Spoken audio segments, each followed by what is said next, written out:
do it later. We know, we see in the Parshat, right in the beginning, read Abraham, the three angels came to Abraham, right? Mm-hmm. On page 97, he told them, what Abraham told Sarah, in number 6. Abraham rushed to Sarah's tent and he said, "Quickly, get 3 seah of sifted flour, knead them, and make loaves." Make loaves. Makes loaves of what? Bread. Huh? Bread. That's what you think. It's my thing. Loaves of what? Matzah. We see later when the 3 angels came to Lot. What Lot served them? Matzah. Matzah. Right? You heard about it? Lot served the matzah, you know that? What a strange thing. On page... I didn't know that. on page 105, on page 105, it's written there, number 3, read. He urged them strongly, so they went inconspicuously towards his house. When they came up to his house, he made them a feast, and he baked matzahs. He baked matzahs. Things about, that's in parentheses, since it was Pesach. Matzahs. What Pesach? How Pesach came down? What Pesach? It's 300 years before Pesach. 400 years before Pesach arrived there. What's going on here? Would you call matzahs a loaf? Maybe you mean the bread? Matzahs is matzahs. You know, there is later when Hashem tells them to bake matzahs in the book of Exodus. It's matzahs, right? Yeah. That's the same here as matzahs too. Matzahs is matzah. Again, the question is not what Lot fed them. Why the Torah writes it? That's the question. Who cares what Lot fed them? They ate cookies. Who cares? The Torah writes only things that are important for us to know generations to come. Then why the Torah writes that he served the matzah? Obviously there is something there, hiding. Torah wants to tell us something. It's related to the nature of matzah, the lack of ego, the lack of ego. Isn't that why we eat matzah? You're right, but Lot did Pesach, not. we He wasn't a good example. This is an explanation why we eat matzah and Pesach. I agree. But why the Torah writes that Lot served the matzah 300 years before the story of Pesach? Because there is a concept in the Talmud that the forefathers observed the mitzvahs of the Torah before the Torah was given. What does this mean? Do you have to teach a child not to kill? You have to tell a child, oh, I didn't know you're not allowed to kill. I killed. I didn't know it's a bad thing. I thought it's a good thing. There are basic things of human beings that you don't have to teach them. They're not. By nature. By the way, most of the things people between bad and good, people know what bad and good is. They make themselves like they don't understand sometimes. Oh, you didn't know it's a bad thing. You really didn't know? What were you thinking? It's a mitzvah. People know what's bad. Abraham was so in tune to spirit, to God, that naturally did the right thing. That he felt on a certain day, for some reason, he didn't even know why, he baked matzah. Doesn't mean every year. At that time, he baked matzah. Not every year. He didn't do things that are the wrong things to do, he didn't do it naturally. That brings another question. But there is a concept in the Talmud that Abraham, Isaac, and Jacob observed the Torah before the Torah was given. At least to a point they were able to observe. They didn't put on film. There was not film there, don't get me wrong. But the things you're not allowed to do, for example, they didn't do. At least sometimes in their life. This is the parallel to the concept that the events and things that the patriarchs do are then shown in... paving the way for the children. Yes, that's why it's a signpost for the children. Abraham goes to Egypt, the Jews go to Egypt. Exactly. That if we have the concept, and we accept the concept that the Talmud says it many times, that the forefathers observed the Torah before it was given, how is it in the beginning of the Parsha, what we read? Abraham served them what? The three angels came to Abraham to visit. What he served them? Milk and meat. On page 97, he served them Milk and meat. number 8. He took cream, milk, and the calves that he had prepared and placed them in front of the angels. He stood over them under the tree. as Milk they and meat. Pretended to eat. I have no idea how that happened. Milk and meat. If Abraham is observing mitzvahs, what is going on there? Don't every child knows you don't need them two together, Abraham? And it's written, and again, the question is not what he gave them, the question is what's written. Then there is a few answers for it. And this is not the only question that we have with the problems with the forefathers not observing the Torah. Jacob marries multiple wives. Of course, once they're out of the Well, land. multiple wives is allowed. Okay. Where is the question? Sisters. 2 sisters. You know that by Jewish law, it's in the Bible, you're not allowed to marry 2 sisters. I discovered that many people don't know that. You're not allowed to marry 2 sisters. You're allowed to marry one sister. If she passed away, you're allowed to marry the other one. But you're not allowed to marry 2 sisters. Jacob married 2 sisters. What's going on here? What a chutzpah. Rachel and Leah. That predated Kedusha. The answer is like this. Well, he didn't knowingly marry the older one. But he didn't have to marry the second one. That's true. I agree. I don't blame him for marrying Leah. But why married Rachel?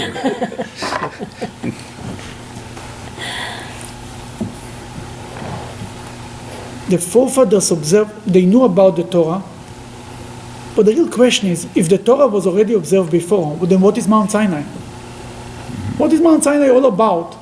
If Abraham already and Isaac and Jacob doing everything, then who need a Mount Sinai? What changed exactly? That one of the things that changed, many things changed, but one of the things is, until Mount Sinai, it was recommended. After Mount Sinai, it's law. For 6 months, it's recommended you shouldn't smoke in public places.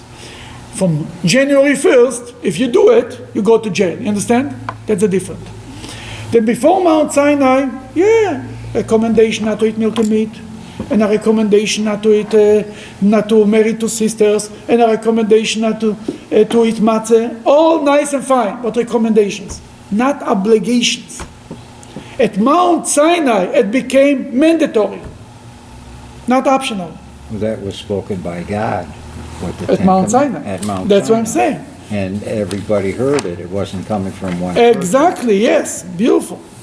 Can you feed that Then the question is, Could you feed to people that are not Jewish the milk and the meat? no, Can't benefit. Right? you cannot do this. No, you cannot feed it to a non-Jew either, milk and meat together. No, you're not allowed to. That's a different story. But how did Abraham know? Well, you're saying he knew everything that was in the Torah. Yes. So he knew that you shouldn't. Milk and meat, You knew the Deuteronomy already. He's a prophet. So why would these words be there? Then why he did it? The question is why he did it. Yeah, Oh, why? it's your question. Why is it there? Yeah. Why he did it? The question is why Abraham served milk and meat. That one answer is.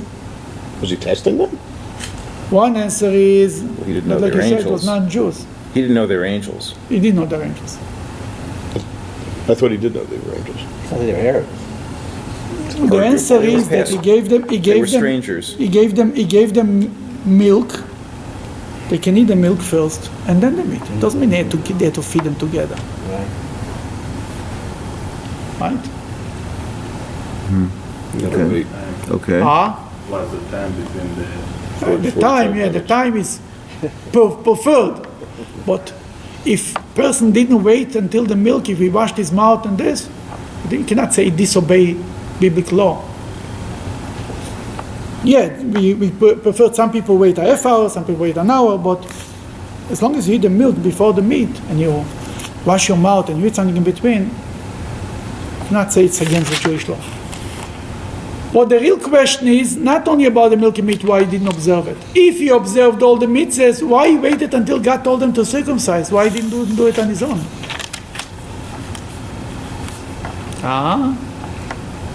It wasn't commanded. If he's 99 years old and he wants to avoid one, that's probably the one to avoid. But he didn't start to be Jewish in the age of 99. He started to be Jewish by the age of 75. By the age of 48 or 40, he was thrown into the furnace, or 50, whatever it was. If he was ready to be thrown in the furnace, making a circumcision is like a piece of cake. Why didn't he do a circumcision? If he observes all the mitzvahs before, without God telling him even, why didn't he naturally on his own make a circumcision? And there is an interesting law about it. Your body doesn't belong to you. I have news for you. You think it's yours? You'll get a mistake. Your money is yours. Your body is not yours. It's on loan from God. God tells you, I gave you your body. You better give it to me complete, and nice, and beautiful, after exercise, and good job. Now, if your body is not yours, you're not allowed to hurt it. You're not allowed to cut your finger. I want a finger less. I like it. It became a trend. Cut off a finger. You're not allowed to do it. It's not yours. It's not yours. This line that in modern society, as long as you don't hurt anybody else, it's okay, is wrong. It doesn't begin to be true. That's why no tattoos. Tattoos is for this and for many other reasons. But the idea your body is on loan from God. That if Abraham does not get a commandment, an obligation to do a bris, he's not allowed to. You understand what I'm saying? Not eating any other mitzvah, it's optional. You don't hurt anybody, you don't hurt yourself, you can do it, you should do it. Why not?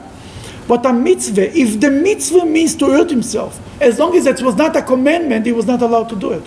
He cannot, because there was a commandment to the children of Noah, they're not allowed to hurt themselves and hurt other people.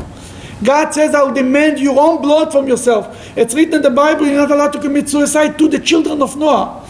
God says, you yourself, not only cannot hurt another person, you cannot hurt yourself. And even today, we don't allow somebody to commit suicide, right?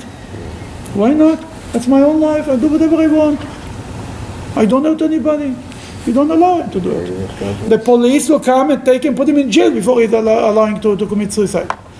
They say that God says you're not allowed to hurt yourself. That Abraham was not allowed to hurt himself, if not until he got a clear commandment to do it. Therefore he was waiting until God commanded him. But then we are left with one more question. With the two sisters, with Jacob, with the two Schwesters, what's going to be? Outside the land. There is one answer says that the forefathers observed the Torah before Mount Sinai only in the land of Israel. Don't take it home. Today you have to observe the mitzvahs everywhere. Don't get it wrong. Even in Solon, Ohio, everywhere. But before Mount Sinai, when it was a recommendation only, they observed the mitzvahs only in the land of Israel. How we know that? What happened? Where Jacob married Rachel and Leah? Which place?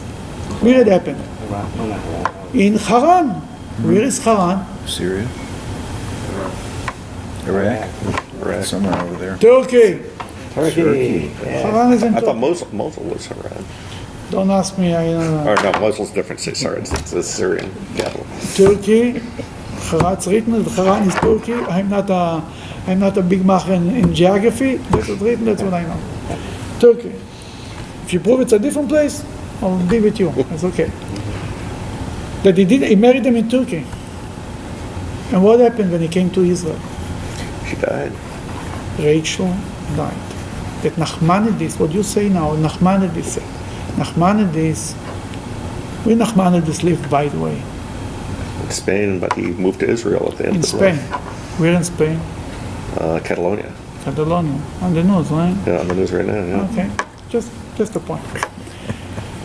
Nachmanides says that if they were observing the mitzvahs only in the land of Israel, the moment he came to Israel, he couldn't be married to two sisters. Right? I don't understand. The other explanation is that the Rebbe once explained. He says like this.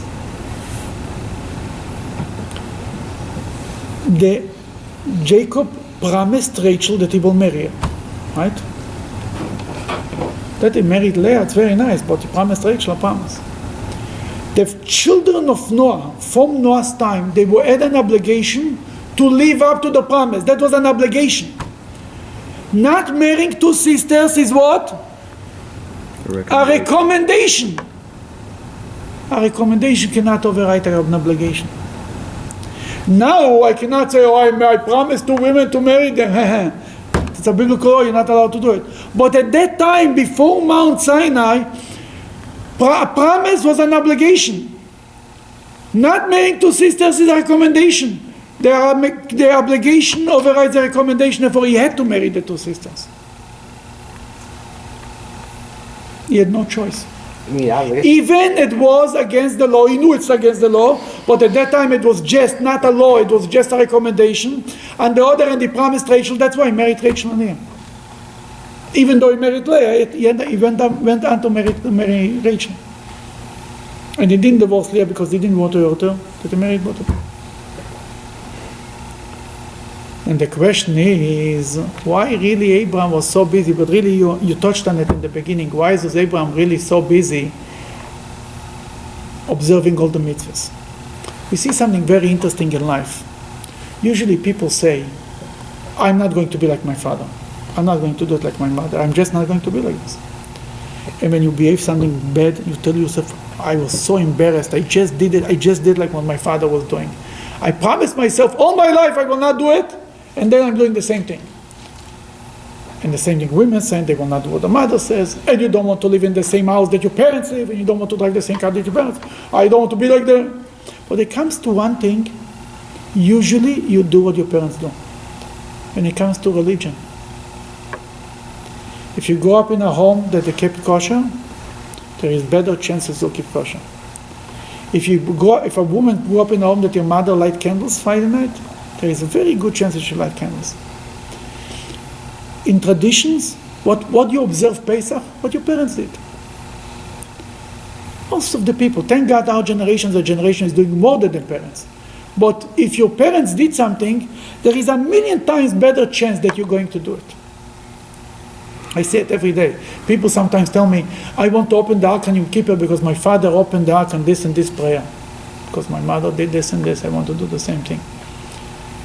Abraham knew something that we spoke in the beginning. If you want your children to do it yourself. And that's why Abraham too did all the mitzvahs, because he wanted his children, his generations to come to do the mitzvahs. He did it.